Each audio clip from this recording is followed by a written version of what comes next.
हरभरा हे रब्बी हंगामात घेतले जाणारे पीक साधारण 3-4 महिन्याचं पीक असून त्याची पेरणी ऑक्टोबर-नोव्हेंबर महिन्यात केली जाते।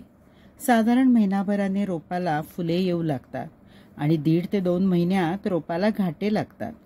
हे घाटे 3-4 महिन्यात चांगले भरले की आपले पीक तयार झाले। मग या रोपाचे पाणी तोडून ते जागेवरच वाळू दिले जाते। रोपं चांगली वाळली की मजुरांची टोळी ही रोपे उपटून जागोजागी त्याचे छोटे छोटे ढीग घालतात। संपूर्ण शेतातील रोपटी अशी उपटून झाली की मजूर साडीच्या धडप्यात हा माल एकत्र बांधतात आणि शेतात एका ठिकाणी या हरभऱ्याचा ढीग घातला जातो। बघितलंत मंडळी, कसे ही मजूर मंडळी धडप्यात हरभऱ्याची रोपं बांधून एका ठिकाणी गोळा करतायत ते। मग येतं ते हरभऱ्याचं मशीन। हरभऱ्याचं मशीन आलं की त्यात वरून हरभरा मशीनमध्ये टाकला जातो।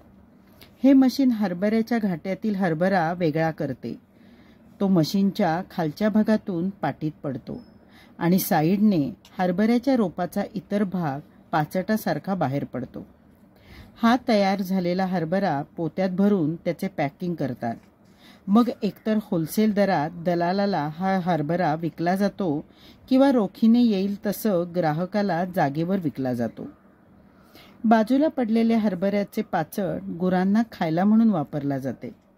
असा हा हरभरा जो लोह आणि फॉस्फरसचा उत्तम स्रोत आहे, तो शरीरातील ऊर्जाही वाढवतो आणि शक्तीही वाढवतो। हरभऱ्यापासून डाळ, बेसन, भाजी तयार करतात। या पिकाला पाणी कमी लागते व उत्पादन खर्चही कमी येतो। त्यात लोकांकडून त्याला अधिक मागणी असल्याने शेतकऱ्याला त्याचे उत्पादन आर्थिकदृष्ट्या परवडते।